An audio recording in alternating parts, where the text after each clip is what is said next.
Hello, my name is Nicole Henderson, and I will be presenting women's costume between 1920 and 1947.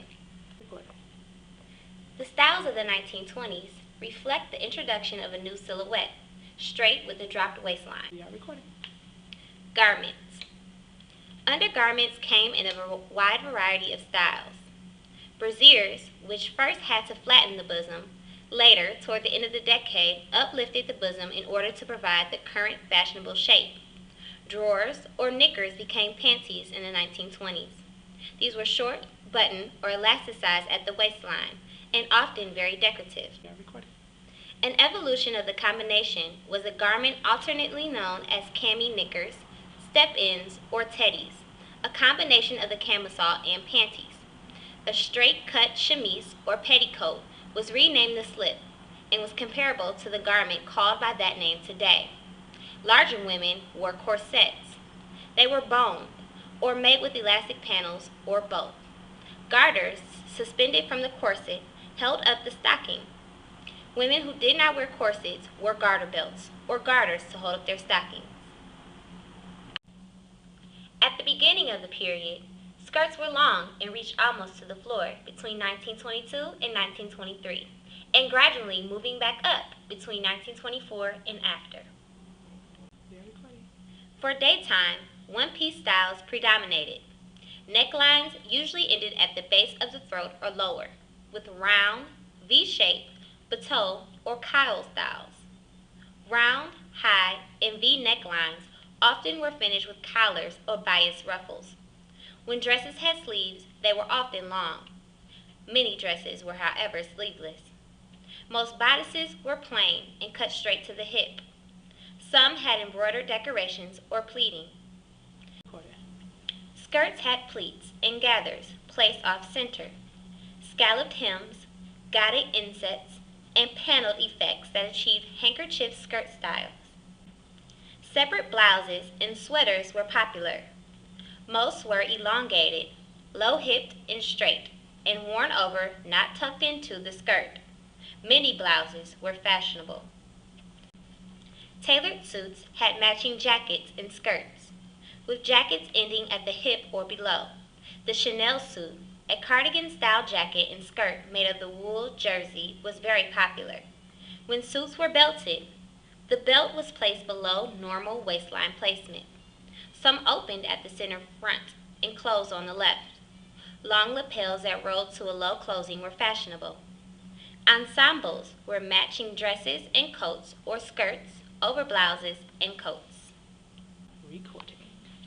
Made in the same lengths as daytime dresses, evening dresses grew shorter as daytime dresses grew shorter. Generally sleeveless with deep V or U-shaped necklines, some evening bodices were supported over the shoulder by small straps. Skirts of evening dresses were often more complex in cut than for daytime dresses, and used such effects as floating panels, draped areas, or layered skirts. In 1919, Janine Langdon introduced a bouffant skirt, reminiscent of the crinoline period. An evening dress of this type, with a drop waistline and full skirt, was a popular alternative to the tubular silhouette. It was called the robe de style. Beading was a popular means of ornamenting evening dresses and sometimes covered the entire dress. Fashionable fabrics included chiffon, soft satins, and velvets. Geometric Art Deco designs were frequently used as fabric patterns.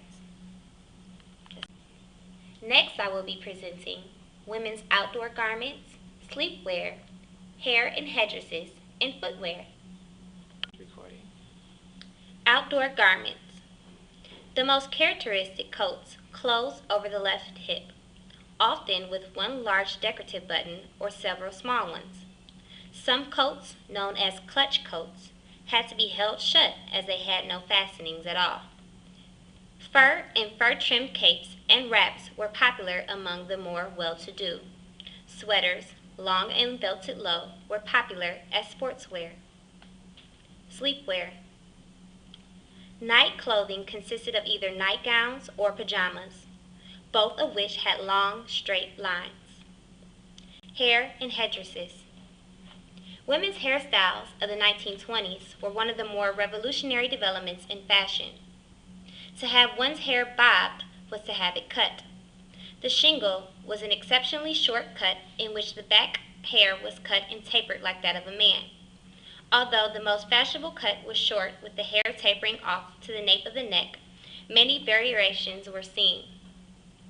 Some women cut their hair short, with bangs at the front and the hair turned under at the ends on the sides and in the back. Others followed the extreme Eton crop, a style in which hair was exceptionally closely cropped and dressed like that of a man. Some women wore their bobbed hair straight, others with a Marcel wave, a style made up of a series of deep waves all over the head. The old-fashioned open hairpin was replaced by the bobby pin, with its tight spring clip. By the end of the decade, however, women started to let their hair grow again, and small curls began to appear at the back of the head. Of course, some women never did cut their hair, but even those with longer hair usually wore it dressed straight or waved close to the face with a tight bun at the back of the neck. Footwear. Short skirts caused women to focus greater attention on hosiery. In the early years of the decade, dark stockings or white stockings continued in use, but as skirts grew shorter, tan or flesh-colored stockings replaced them. More luxurious stockings were silk, but rayon was coming into widespread use for less expensive stockings. Heels of shoes were 2 to 2.5 inches in height, toes pointed or rounded. Commonly seen styles included pumps with a strap across the instep or T-shaped straps, which crossed the instep and ran down the center of the foot. Oxfords were worn especially for sports. Dressy evening slippers were made of fabric or gold or silver leather.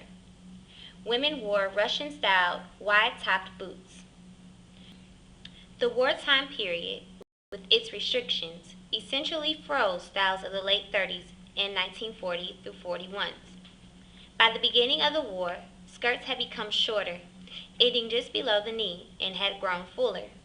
Shoulders had broadened, and shoulder pads were inserted into all garments to provide greater width.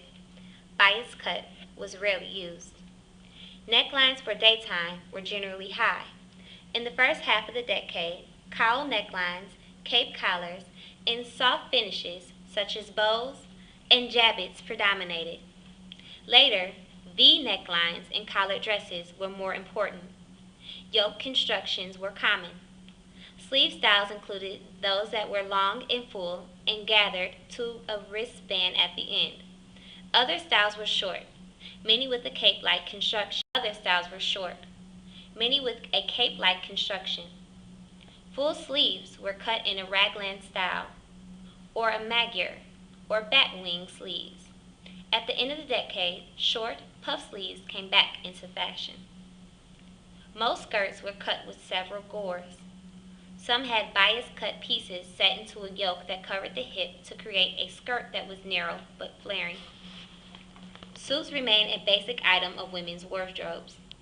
Made in firmer fabrics, their line was not so supple. Suits remain a basic item of women's wardrobes. Made in firmer fabrics, their line was not so supple as that of most dresses.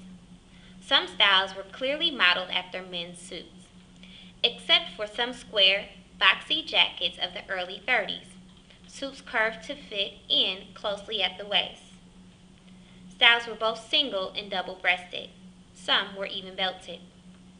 Wartime suit styles included bolero suits with short curving jackets that ended above the waist, or Eisenhower jackets, based on military jackets that were slightly bloused above the waist and gathered to a fitted belt at the waist, and named after the Supreme Allied Commander Dwight Eisenhower, who wore this type of jacket. During the 1920s, cosmetics, popularly called makeup, became an accepted part of women's fashion. Prior to this time, most women who used cosmetics did so in secret. In the 1920s, cosmetics became essential to achieving a fashionable look. Fashionable ladies plucked their eyebrows into a narrow line, which was then emphasized with an eyebrow pencil. Bright shades of rouge and lipstick were preferred. Lipstick in a round metal tube had been invented in 1915. Some flappers even went so far as to rouge their knees. Powder completed an almost mask-like appearance that the most fashionable women attempted to achieve.